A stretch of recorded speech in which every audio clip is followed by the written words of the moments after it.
Soy Fernando Díaz Villanueva. Hoy es 10 de junio de 2024 y esto es La Contracrónica.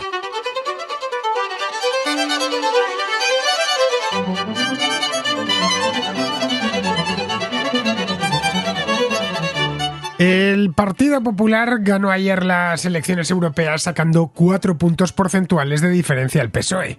Para el primero era fundamental que esa distancia fuese lo mayor posible. Para los segundos la clave era mantenerse por encima del 30% de los votos. En ambos casos se han salido con la suya, pero el PSOE lo ha hecho a costa de sus socios de gobierno, que han cosechado unos resultados francamente malos. En el PP, en cambio, los resultados se recibieron con alborozo, y no es para menos si lo comparamos con los que obtuvieron en los anteriores comicios, celebrados hace ya 5 años, en mayo de 2019. En aquel entonces, el PP, envuelto aún en la crisis provocada por su desalojo del poder un año antes, descendió hasta el 20% de los votos y hubo de conformarse con 13 eurodiputados. Este domingo se han resarcido de aquel fracaso. Su porcentaje de voto ha escalado hasta el 34,2% y se han llevado 22 escaños. Si lo comparamos con la serie histórica, está lejos de ser el mejor resultado de los populares en unas europeas, pero sí es el mejor de los últimos 25 años. Para el PSOE se auguraba hace solo un mes un batacazo de gran envergadura, pero no ha llegado la sangre al río. Solo han perdido 2,6 puntos porcentuales y han sacrificado un escaño. Esto ha permitido que en la sede de Ferraz lean estas elecciones positivamente, y la verdad es que algo de razón no les falta. Con todo lo que está cayendo, con la polémica ley de amnistía recién aprobada, con el caso Koldo y el caso Begoña en los titulares de todos los periódicos, apenas lo han notado. La factura parece haberla pagado Sumar y Yolanda Díaz, que se han quedado en 3 escaños, la mitad de los que consiguió Podemos hace 5 años. Esta vez Podemos se presentaba por separado y ha conseguido representación, pero pequeña, solo 2 escaños, uno de ellos para la exministra de Igualdad, es decir, para Irene Montero. A la derecha del PP, Vox ha crecido, pero menos de lo esperado. El partido de Santiago Abascal ha pasado del 6,2% al 9,1% de los votos y de 4 a 6 escaños. No es un fracaso, ni mucho menos, pero enfría las expectativas del partido, ya que el PP se ha fortalecido mucho más que ellos y les deja además muy lejos del 12% que obtuvieron en las generales.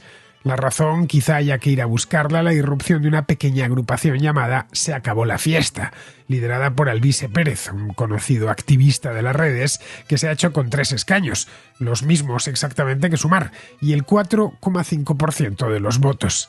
Si se hace la lectura por bloques, el bloque de investidura se queda en el 47%, el de oposición en el 48,5%. En las elecciones generales de julio del año pasado los números estaban invertidos. El bloque de investidura alcanzó el 50%, mientras que el de la oposición se quedó en el 45%. No es fácil extrapolar los resultados de las europeas a unas generales, pero sirven de termómetro para averiguar cuál es el sentir de los votantes mucho mejor que cualquier encuesta.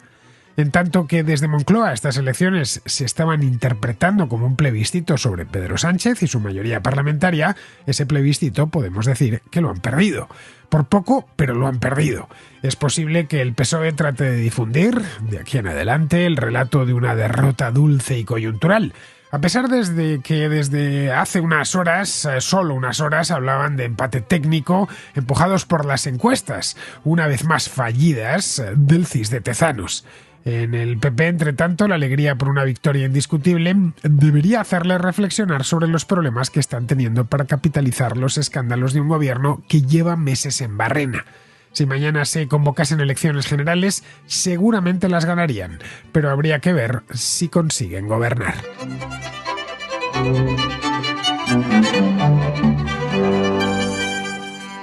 Tal y como estaba previsto, el PP ganó ayer domingo las elecciones europeas en España. Bueno, es que no se presentaba en otros países, solo se presentaba en España.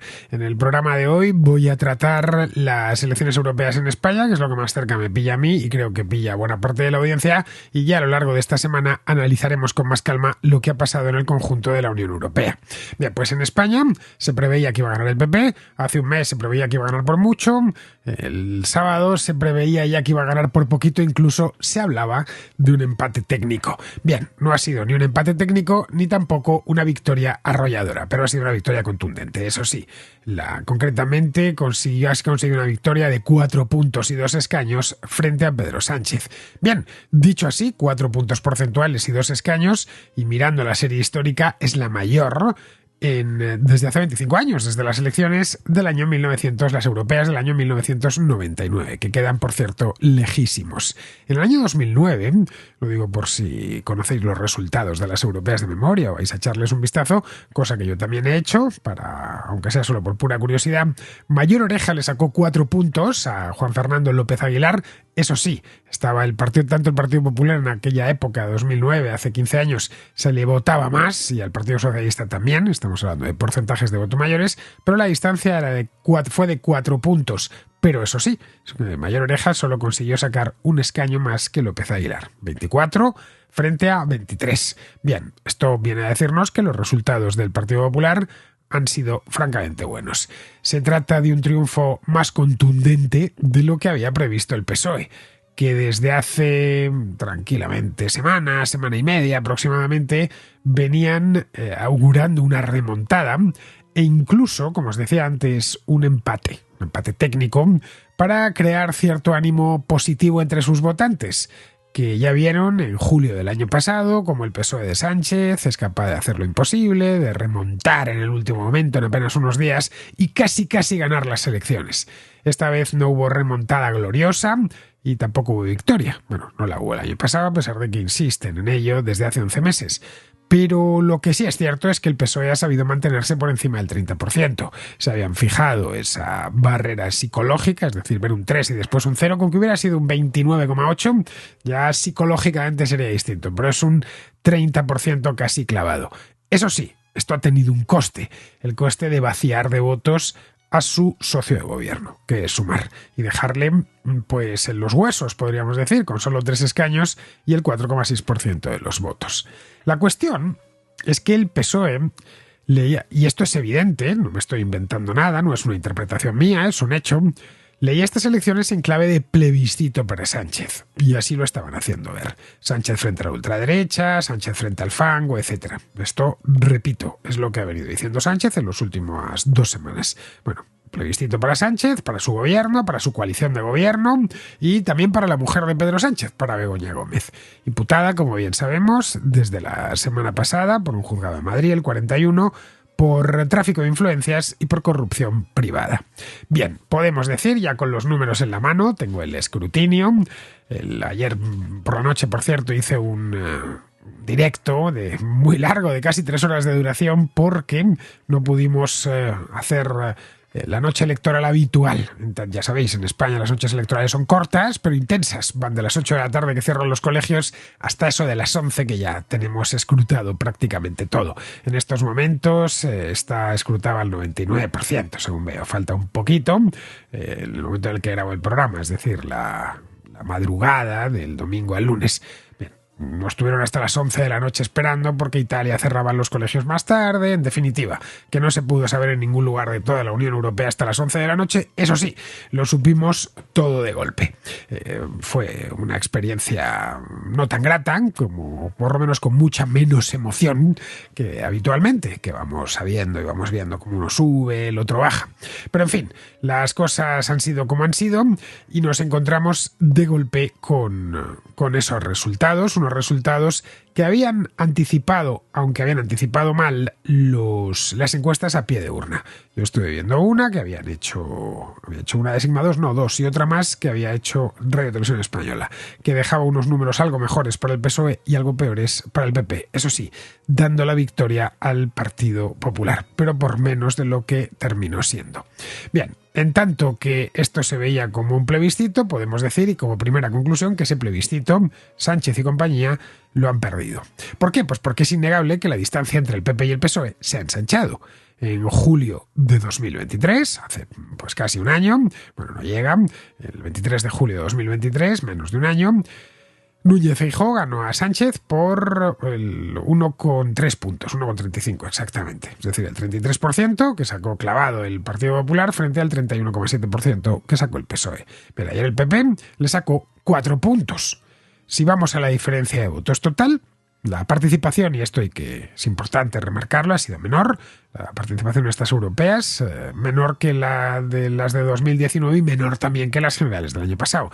Ha sido el 49%, frente al 66% de las generales. Eso sí, ha sido mayor que en otras elecciones europeas que quedan huérfanas, que están sueltas. Las de 2019 coincidieron con las municipales y las autonómicas, y ya que la gente va a votar al alcalde o al presidente de la comunidad autónoma, pues vota las europeas. Pero en algunos años, caso de 2024, el caso de 2014, solo se convocan europeas y la participación tiende a bajar. Este año ha sido algo superior a las de 2014. Pero bueno, se ha quedado justo por debajo del 50%, el 49%, frente al 66% de las generales.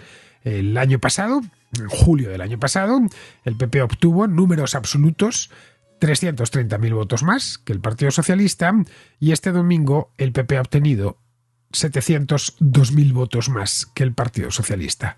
Insisto, con menos votos en liza, pero bueno, para hacernos una idea, permite hacernos una idea de cómo esa diferencia se ha ensanchado. Bien, estos son los números, os los he dado de la manera más desapasionada posible y son claramente favorables al PP.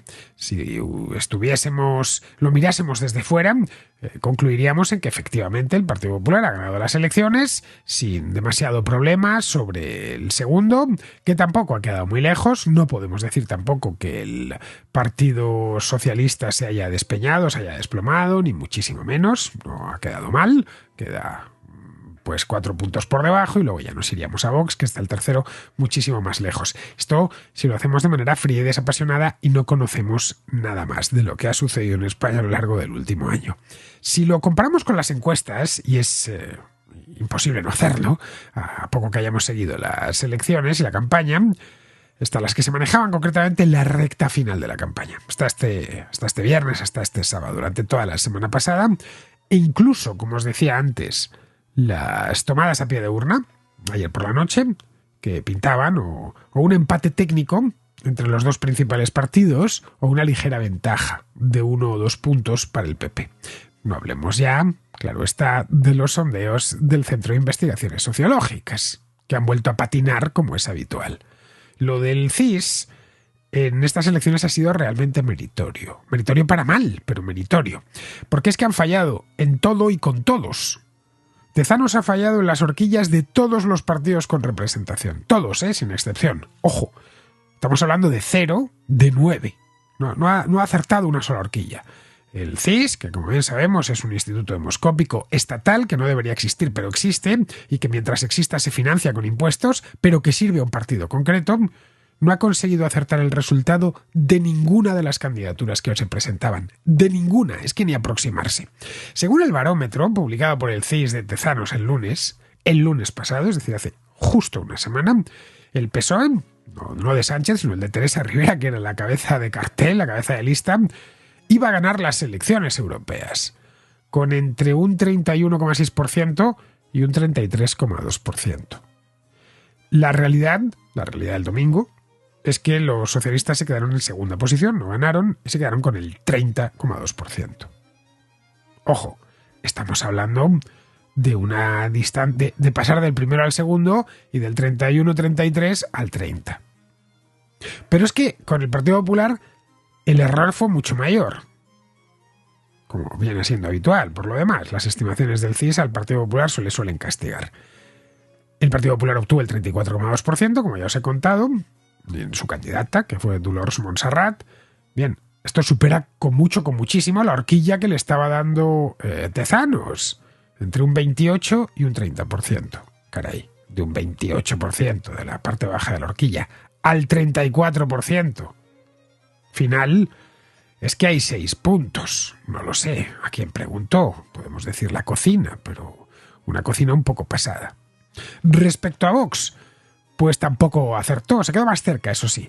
El CIS estimaba que la candidatura de Vox, acaudillada por Jorge Buxadé, iba a estar entre el 9,9% y el 11%. Al final se ha quedado en el 9,6%, es decir, no ha acertado por 3 décimas. Ha quedado con 6 parlamentarios. Luego, en la izquierda ya, entre Sumar y Podemos, pues lo mismo, 0 aciertos. Al partido a Sumar, el partido de Yolanda Díaz, que se ha quedado en un 4,6%, el CIS le estimaba entre un 5,5% y un 7,1%.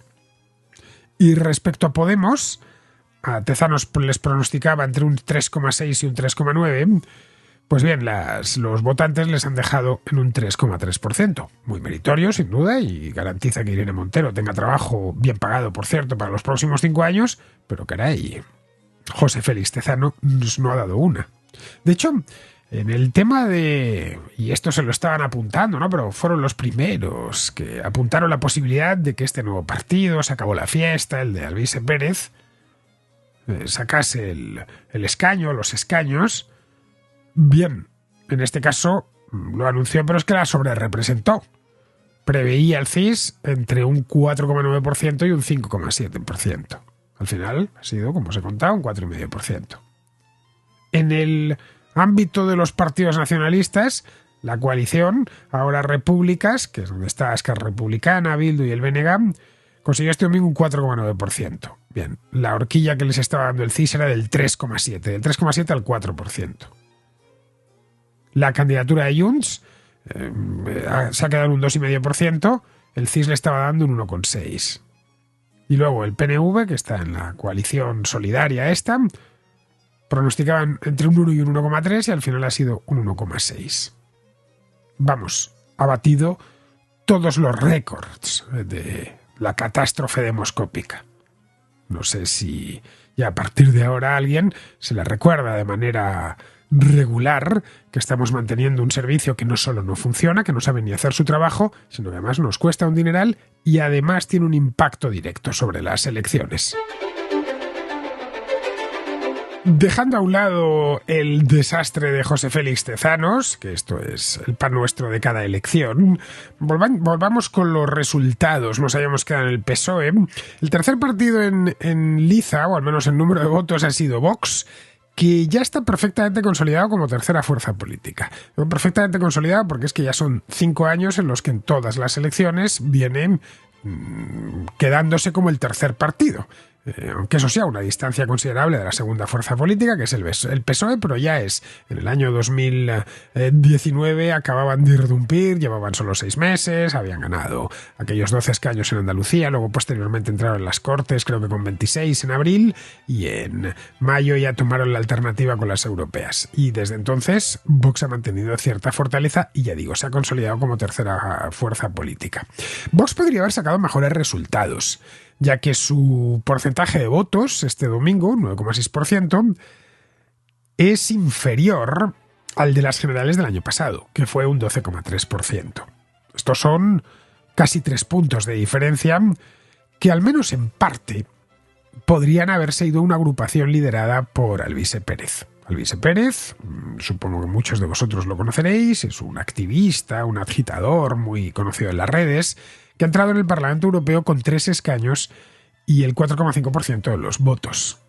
El caso de Alvise, bueno, mejor dicho, de Se acabó la fiesta, que es como se llama su agrupación electoral, es un caso llamativo, porque este hombre ha conseguido reunir cerca de 1 millón de votos, 800.000, en apenas un par de meses, desde que anunciase que se presentaba a las elecciones. Alvise, de hecho, ha empatado con Sumar, que se ha quedado, estamos hablando, Sumar es el partido de la vicepresidenta de gobierno, que se ha quedado en solo 3 eurodiputados y en el 4,6% de los votos. Vamos, lejos no, lejísimos del 12,3% que obtuvo en las generales del año pasado. Es cierto que esta vez Podemos se presentaba por su cuenta. Ya no sé si lo sabíais, pero rompieron hace unos meses. Los diputados de Podemos se separaron de la disciplina de voto de Sumar. Esto fue hace relativamente poco, fue en el mes de enero, vamos. Y ya iban, caminan por separado, aunque forman los dos parte del bloque de investidura, pero caminan por separado. Bien, pasar del 12 al 4,6% es malo, aunque aquí tendríamos que incluir lo de Podemos. Se presentaban por su cuenta y han obtenido un 3,2% y 2 escaños. Pero es que si sumamos a ambos, si sumamos los resultados de Sumar y de Podemos, lo que nos encontramos es que se quedan por debajo del 8%. Se quedan exactamente en el 7,8%. Así que habría que mirar del 12,3 al 7,8. Es decir, que la extrema izquierda ha perdido 4,5 puntos de voto.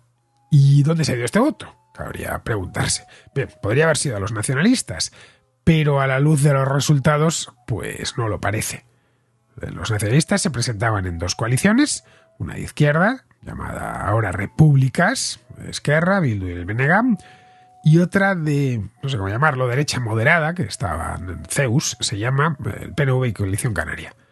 Pero es que estos se han quedado como estaban, en escaños por lo menos, porque en porcentaje de votos han bajado ligeramente. Bueno, en porcentaje de votos, Ceus ha perdido un 1,21 puntos con respecto a las elecciones anteriores, del 2,8 al 1,6. Y en el caso de ahora República se han pasado del 5,5 al 4,9. Perdido lo mismo, algo más de medio punto. Vamos, ese voto o se ha quedado en casa o se ha ido al PSOE. Pero es que el PSOE ha perdido casi 2 puntos, así que la izquierda en su conjunto, podemos decir, con los resultados en la mano, que ha perdido apoyo. Y con ella, todo el bloque de investidura. Ninguno de los partidos que lo conforman ha mejorado sus resultados con respecto a 2023, a las elecciones generales del año pasado. Es posible, por no decir prácticamente seguro, porque ya están en ello, que en el gobierno traten ahora de imponer el relato de que lo suyo ha sido una derrota. Está claro que ha sido así, pero una derrota dulce, una derrota llevadera, un insignificante constipado en medio de una epidemia de gripe. Pero la realidad es que el PSOE aguanta a duras penas. Esa es la realidad. Puede ser que nos estén tratando de colocar esa idea de la derrota dulce, pero es que ha aguantado a duras penas y solo gracias a que sus socios de coalición se han venido abajo. Bueno, ya que su fortaleza en Cataluña es innegable. Sumar, como os decía, se ha quedado en un minúsculo 4,6%. Los dos partidos del gobierno han caído 9 puntos en menos de un año. Y lo que ha ganado Podemos, esto solo maquilla levemente el desastre general. En resumidas cuentas, que Sánchez es hoy más débil que ayer. Y precisamente por eso, lo más seguro es que no convoque elecciones anticipadas. ¿Por qué? Porque las tendría perdidas y seguramente le tocaría abandonar el poder. Ya perdió las del 23 de julio del año pasado, pero por aquella carambola extraña consiguió mantener el poder. Bien, a este riesgo no creo que se vaya a enfrentar. No convocará elecciones, eso es lo más seguro, pero tampoco podrá gobernar, ya que sus socios, especialmente los de Junts por Catalunya, son tiburones que huelen la sangre a muchos kilómetros. Así que, si Sánchez estaba pidiendo la hora, por utilizar el símil futbolístico, hoy lo está aún más, y redoblarán sus exigencias a sabiendas de que no se encontrarán fácilmente con una igual a esta. Pero el problema principal de Sánchez no es su debilidad parlamentaria. Recordemos que tiene 121 escaños propios de 350 que tiene el Congreso de los Diputados. Tampoco es el poco poder que tiene a resultas de o poco poder territorial que tiene, es decir, municipal y autonómico, que tiene a resultas de las municipales y las regionales del año pasado. Tampoco es que Junts le haya puesto una daga al cuello. Con todo eso, más o menos ha aprendido a convivir, ya que sus socios le tienen agarrado por salvarse a la parte, pero él a sus socios también.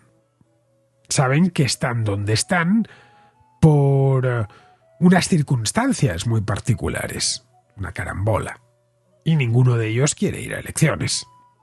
De celebrarse, de nuevo, pongamos por caso, después del verano, es imposible, prácticamente imposible, que estas elecciones alumbren una aritmética parlamentaria tan conveniente para sus intereses. De ahí que lo más seguro es que fuercen a Sánchez, pero sin llegar a quebrarle. El principal problema no es todos estos que os acabo de apuntar, sino otro bien distinto. Su principal problema es el que duerme con él todas las noches. Se llama Begoña Gómez y es su esposa. Está imputada por dos delitos graves, tráfico de influencias y corrupción privada, y delitos por lo demás completamente incompatibles con la presidencia del gobierno si resultase declarada culpable tras el juicio.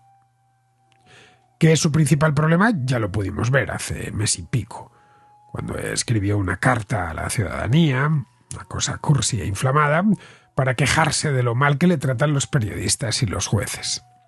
Hizo un teatrillo durante estos 5 días y luego reapareció en la puerta del Palacio de la Moncloa amenazando con medidas durísimas contra unos y contra otros. Bien, la semana pasada, coincidiendo con el día en el que nos enteramos de la imputación de su esposa, volvió a dirigir otra carta del mismo estilo. Es una incógnita si el próximo 5 de julio, tampoco está tan lejos, estamos ya a 10 de junio, menos de un mes, tendremos que leer una nueva carta de Pedro Sánchez a la ciudadanía cuando Begoña Gómez comparezca en persona ante el juez Peinado. Ese día tiene que prestar testimonio porque así lo tiene que hacer, no le queda más remedio. Figura como investigada y tiene que ir sí o sí. De lo contrario sería declarada en rebeldía. Es una imputada, en una palabra. Puede ser que de aquí no se derive nada o puede ser que de aquí se deriven consecuencias muy serias, pero tiene que dar el paseillo en el juzgado. Tampoco sabemos si recurrirá a lo mismo, es decir, a las cartas, si el asunto de su hermano, ya en investigación, en un juzgado de Badajoz, sigue adelante. El curso de la justicia es siempre mucho más lento que el de la política, pero también es mucho más implacable. Una vez se ha puesto en marcha el rodillo de la justicia, no hay quien lo pare. Bien, esa es su espada de Damocles, y tiene muy poco que ver, como podemos apreciar, con el Partido Popular y con las elecciones, que es donde concretamente el Partido Popular y por extensión la ultraderecha es donde ha puesto su objetivo. Podrá ir ganando batallas, pero si su esposa o su hermano son declarados culpables, la guerra la tendrá ya perdida. Bueno, de hecho, a poco que esto se le tuerza, la tiene perdida de antemano.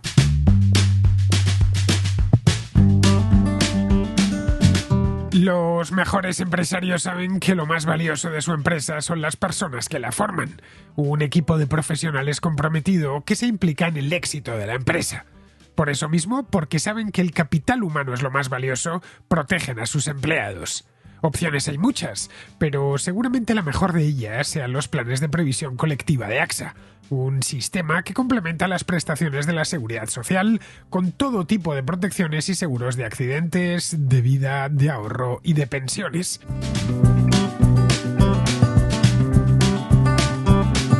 Se trata de una protección integral frente a todo tipo de contingencias, algo que asegura la estabilidad del negocio, mejora las relaciones entre la empresa y los empleados, fideliza al personal, reduce el absentismo laboral y contribuye decisivamente a la retención de talento. Recuerda que proteger a tus empleados es proteger a tu empresa, pero además de eso cuenta con múltiples ventajas fiscales. Descubre todos los planes de previsión colectiva para empresas entrando en axa.es.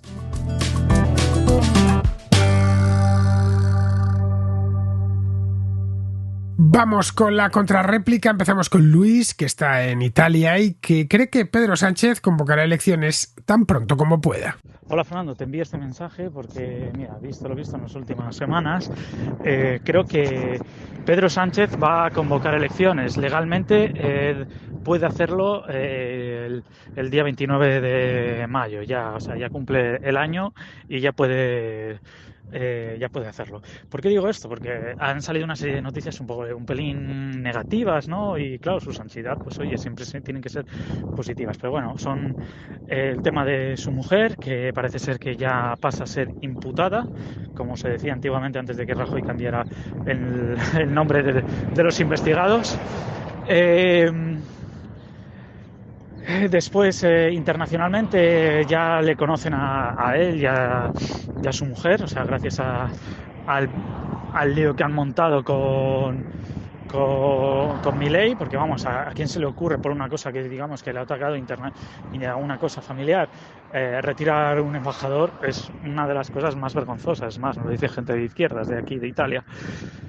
Por otro lado, el Tribunal de Justicia ha dicho que, de la Unión Europea, quiero decir, ha dicho que la amnistía no es legal, y justo el día 30 es cuando, el día 31, bueno, a final de mes, es cuando se votaría a favor de esto. A su vez tenemos a Ábalos, que está empezando a hacer preguntas dentro del Parlamento contra miembros del gobierno, es decir, ya contra 2 ministros ha empezado a hacer, es la de Defensa y Óscar Puente. A su vez ha perdido ya al menos 2 leyes que las ha perdido ya en el Congreso, alguna más creo ya en estos 6 meses, alguna más, pero así en 2 semanas han sido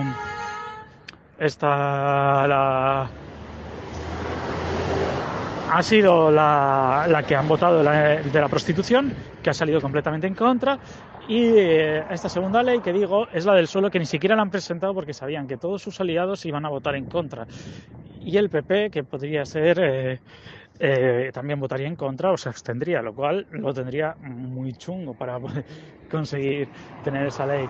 Entonces yo creo que aquí están empezando a olerle muerto sus propios aliados, e incluso en el propio partido ya empezaban a decir que iba a haber un sustituto cuando tomó sus 5 días de descanso. Su santidad se toma 5 días por 2 días trabajados, ¿no? Dios era 1 por 6, creo, si no recuerdo mal. No sé, está comparándose con este señor. Es un poco... Es una situación que la veo que puede convocar las elecciones. Sí, lo veo.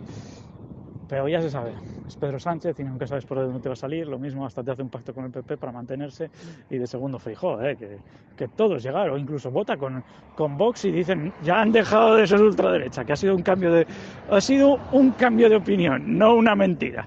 Ya lo sabemos por dónde va este pajaruelo. Y además que Puigdemont empieza a estar un poco... está un poco ya cabreado con él, y bueno, y no hablemos de los de Esquerra Republicana, que ya están dejándola de lado. Yo lo de Cataluña no lo veo muy claro que vaya a salir y ya.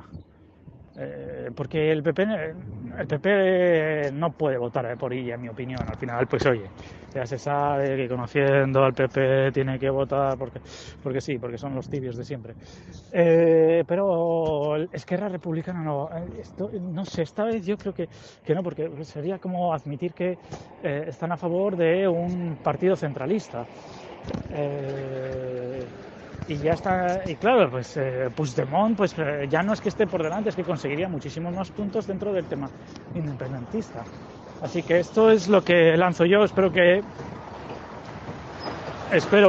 mi presentación, espero que se haya oído algo, porque por desgracia en este momento no puedo enviarte un mensaje fuera, lejos de ruidos. En fin, nada, un saludo y sigue dándole duro y cera a todos los políticos. La hipótesis de la convocatoria de nuevas elecciones estaba condicionada a los resultados en las europeas. Si los resultados propios eran razonablemente buenos y los del PP/Vox malos o no muy buenos, podría aventurarse a unas elecciones. Pero las europeas, como hemos visto en el programa de hoy, a ver, Luis, no invitan al optimismo. Ha ganado el PP sacándole 4 puntos. Vox también ha crecido, menos de lo esperado, pero ha crecido. Y lo que es peor de todo, sus socios se han derrumbado.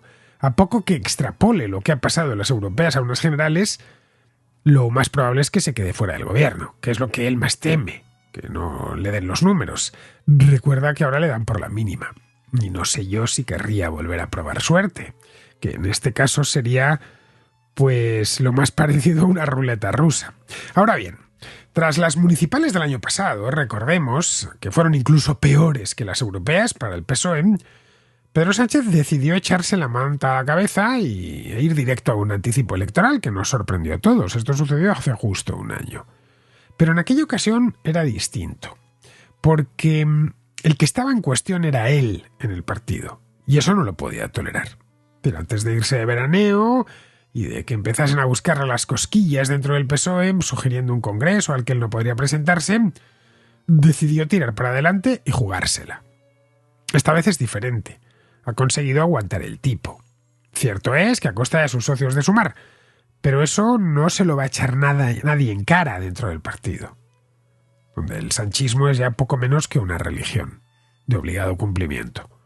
Dependen de él más que nunca, porque el PSOE ha perdido buena parte del poder regional y municipal que tenía hasta mayo del año pasado.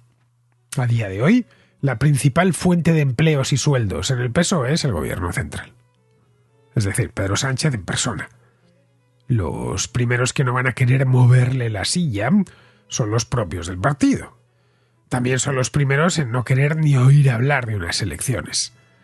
¿Por qué? Pues porque saben que las tienen perdidas de antemano y que se dé esa carambola del año pasado es muy difícil. La política es un oficio del que vive mucha gente, mucho más de la que pensamos, Luis. Lo primero, bueno, y casi lo único en lo que piensan es en mantener sus cargos y sus salarios. En el poder hay muchos cargos y salarios altos. Fuera del poder no hay ni una cosa ni la otra. Un partido que gana unas elecciones es lo más parecido a una organización mafiosa que se dispone a depredar el presupuesto. Bien, hoy al PSOE no les sobran los presupuestos. Tienen el del Estado, pero no la mayor parte de los presupuestos autonómicos y municipales. Vamos, que no están para experimentos. Eso sí, no niego que, conociendo a Sánchez, pues pueda pasar cualquier cosa. Este tipo es una caja de sorpresas. Caray, lleva 6 años en el poder y tiene una capacidad para cambiar el paso y sorprender a todo el mundo sorprendente, alucinante. Es muy aficionado a pillar a todos con el pie cambiado y tomar ventaja. Si realmente se siente acorralado, pues sí, podría convocar elecciones e ir a por todas. Lo que no creo que vaya a hacer es abandonar el poder por las buenas. Se irá por 2 motivos. Uno, porque se vea forzado a convocar elecciones y las pierda o directamente no se presente a ellas. Y 2, porque los escándalos de corrupción alcanzan tal nivel que no puede conjurarlos con propaganda y acusaciones a la oposición y la máquina del fango, etc. Hoy no se dan ninguno de los 2 supuestos. Así que veo poco probable que convoque elecciones. Eso sí, lo mismo me equivoco. Pedro Sánchez es un tipo imprevisible y como tal especialmente peligroso. Bien, seguimos con Ian, que pregunta si la baja participación en las europeas podría tener consecuencias. Muy buenos días, Fernando, y saludos al resto de contraescuchas.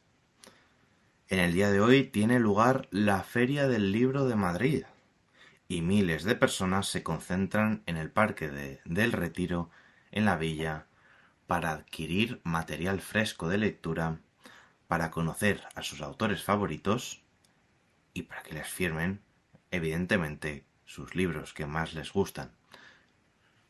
Desde luego, es un acto de la sociedad civil con decenas de editoriales, decenas de autores y miles de lectores apasionados reunidos en un mismo lugar. La sociedad civil que se organiza y se concentra al margen, en paralelo a lo que ocurra en la política, en la corte. Se habla mucho últimamente de que la sociedad es completamente, o se ha vuelto completamente, dependiente del Estado, dependiente de la política, y se vendían las elecciones que tienen lugar en el día de hoy como completamente importantes y trascendentes para la historia de Europa y de España. Sin embargo, la gente parece concentrarse en otros lugares. Me gustaría preguntarle si cree usted que efectivamente la sociedad se ha vuelto dependiente del Estado. Y si, en el día de hoy, también lo es, a pesar de lo que ha ocurrido en el Parque del Retiro. Mientras los políticos salen a las urnas enfrente de muchas cámaras y muchas luces, la gente, sociedad, se concentra en otros lugares. Le pregunto, ¿tiene alguna relación esto con la libertad? El hecho de que a pesar de haber hoy elecciones, hagamos otras cosas y no dependa nuestra vida exclusivamente de lo que ocurra en la corte, ya sea de Madrid o de Bruselas. ¿Cree usted que este tipo de eventos, este tipo de acciones pueden sembrar el germen de una revolución liberal para España? El germen de una cultura libre y próspera. No deseo quitarle más tiempo ni a usted ni al resto de contraescuchas, así que como parece que ya es tradición en la contrarréplica, le mando un muy cordial saludo y libertas. Bueno, Ian, yo mismo estuve firmando ayer en la Feria del Libro con Alberto Garín, estuvimos firmando contra la Revolución Francesa y es cierto, estaba aquello a reventar de gente, no ya nuestra firma, que por supuesto estaba en la Feria del Libro con un ambientazo increíble porque se preveía lluvia un día antes, pero luego el día amaneció soleado con una temperatura muy templada, un día maravilloso en el Retiro. Pero vamos, por lo que yo pude ver y escuchar, muchos venían de votar y otros lo hicieron después de la feria. El propio Alberto votó en Segovia antes de venir a Madrid, porque a Alberto le gusta votar, cosa que me parece muy bien, porque eso de votar es bueno. De hecho, deberíamos votar más a menudo, y no solo elecciones con candidatos y listas, sino referéndums. Yo soy un gran partidario de los referéndums. Ahí sí que yo no me perdería una votación. No hubiese estado mal, por ejemplo, que en lugar de, qué sé yo, votar en las Cortes lo de la amnistía, pues lo hubiesen sometido a referéndum y a ver qué habría salido de ahí. O la ley de la vivienda, o la ley Montero, aquella que es que provocó la excarcelación de tantos violadores. O tantas y tantas leyes que no se consultan con la ciudadanía. Pero vamos, que Ian, se puede combinar el voto con pasar el domingo en la Feria del Libro, o montando en bicicleta por la sierra. Votar a fin de cuentas no quita todo el día. Se hace en unos minutos, no sé si has votado alguna vez, pero vamos, una cosa rápida o relativamente rápida. Uno llega, toma la papeleta, enseña el DNI y vota. La cosa no tiene mucha complicación ni lleva mucho tiempo. Vamos, que en términos de tiempo cuesta más llegar al andén de la línea 6 en Cuatro Caminos, que como bien sabrás está profundísimo, que votar. Luego, respecto a esto que hablas de la revolución liberal para España, a ver, no es por desanimarte, entiendo que serás muy jovencito, olvídate, nunca la habrá, al menos mientras el Estado corra con un número tan elevado de nóminas y pensiones. Simplemente hay demasiada gente a la que una revolución liberal les obligaría a buscar un empleo. Bueno, empleo del sector privado estoy hablando. Bien, vamos ahora con Fran, que está en China y que vuelve con el tema este del que hablábamos el mes pasado, lo trajo Francisco desde Georgia, sobre los expatriados y la atención sanitaria. Hola Fernando, ¿qué tal? Antes de nada, enhorabuena por tu programa, que te escucho todos los días, aunque ahora tengo un poco de retraso con los programas, pero bueno, cosa del trabajo. Este mensaje era para responder a contraescucha tocayo mío, a Francisco, que está en Georgia, cuando preguntó sobre si los expatriados, o sea, los españoles que están viviendo fuera de España, tienen derecho a sanidad pública. Yo creo que depende de la comunidad autónoma. Me consta, creo, que en Cataluña no tienes derecho a la sanidad pública si vives fuera, si eres residente, pero yo, que soy andaluz, por ahora sí tengo ese derecho. Yo llevo 11 años viviendo en China casi, y bueno, siempre vuelvo a España en vacaciones, me intento volver en verano, porque es horrible pasar el verano aquí, demasiado calor y mucha humedad.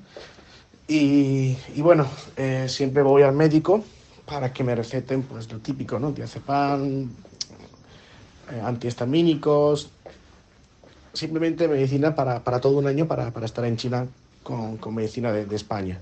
Y nunca, al menos en mi caso, nunca he tenido problema, nunca me han dicho que no tengo derecho a la sanidad pública, y en el momento en que me digan eso, puedo montar un pollo, porque yo creo que si todas las personas legales o ilegales, extranjeras o españolas, tienen derecho a esa sanidad o a recurrir, que menos que nosotros, que sí, somos a nivel fiscal y a nivel ciudadano gente de tercera categoría. Suena feo, suena muy feo esto, pero es la realidad.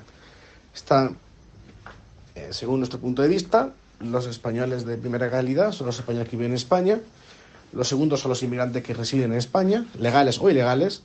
Y luego estamos nosotros, que somos los expatriados, los, entre comillas, apátridas, ¿no? Pero sí, al menos yo creo que depende de la comunidad autónoma. Sé lo de Cataluña porque me lo dijeron varias personas de allá. Pero en Andalucía, hasta ahora, sí que tenemos derecho a la sanidad pública. Yo voy con la tarjeta y ya saben mi historial. Además, he tenido algunos problemas de salud y tal, y sin ningún problema. Otra cosa es el tema de operaciones y tal. Yo, por suerte, hasta ahora no he tenido que usarlo. Pero bueno, mejor hacerlo en España que hacerlo en China. Porque aquí, en este país comunista, no hay sanidad pública. Todo está súper privatizado. Y lo peor que te puede pasar aquí es que, bueno, pues que tengas algún accidente y tengas que ser hospitalizado. Te aseguro que sin seguro médico o te arruinas o te dejan morir. Así es la realidad. Por eso aquí nosotros tenemos muchos, bueno, la mayoría tenemos seguro médico. Y por desgracia yo he visto ya casos de gente, estudiantes sobre todo, de países de África que han muerto en China por eso mismo, porque no poder pagar el precio de las operaciones. Pues nada, lamento la duración del audio, simplemente quería aclarárselo a mi tocayo. Un saludo y sigue así. ¡Ánimo! Pues mira, Fran, desconocía que siendo residente en el extranjero te atendiesen en la sanidad pública en España, de verdad. Lo que sí sabía era que si eres español, resides en el extranjero y decides volver a España, empadronándote de nuevo, por supuesto, en territorio nacional, tienes pleno derecho a acogerte a todo el catálogo de servicios de la sanidad pública. Pero tienes que regresar, eso sí. Ahora bien, por tu experiencia veo que en ciertas comunidades autónomas, en tu caso, según nos has contado, la andaluza, pues sí que lo aceptan. Me alegro por vosotros, especialmente los que vivís no ya en China, sino en lugares, bueno, como China, sitios como China, Estados Unidos, donde la atención médica es especialmente cara y, como bien has dicho, si tienes un accidente, una enfermedad grave, ve preparándote o para morir de ella o para arruinarte. En fin, vamos a ir terminando, vamos con Pizarro, que nos habla de elecciones, pero no de las europeas, sino de las de la India que se celebraron la semana pasada. El supremacismo hindú no puede unir a la India, en realidad nada puede, y parece que la atenaza con vigor menguante. El capitalismo no puede erradicar la pobreza de la India, en realidad nada puede, y parece que la combate con vigor menguante ante las ansias de igualdad. La democracia no puede darle el poder al pueblo, en realidad nada puede, pero tras semanas votando, los indios se han procurado un nuevo parlamento para seguir campeando el temporal. Pues sigan. Un cordial saludo de Pizarro. Y hasta aquí, queridos amigos, llega este programa de hoy, 10 de junio, programa electoral, como ya os advertí en la contrarréplica del domingo. Me da algo me da en la nariz que volveremos a hablar de las elecciones, no en España, pero sí en Europa, a lo largo de esta semana. Bien, queridos, con esto me despido de todos vosotros. Hasta mañana.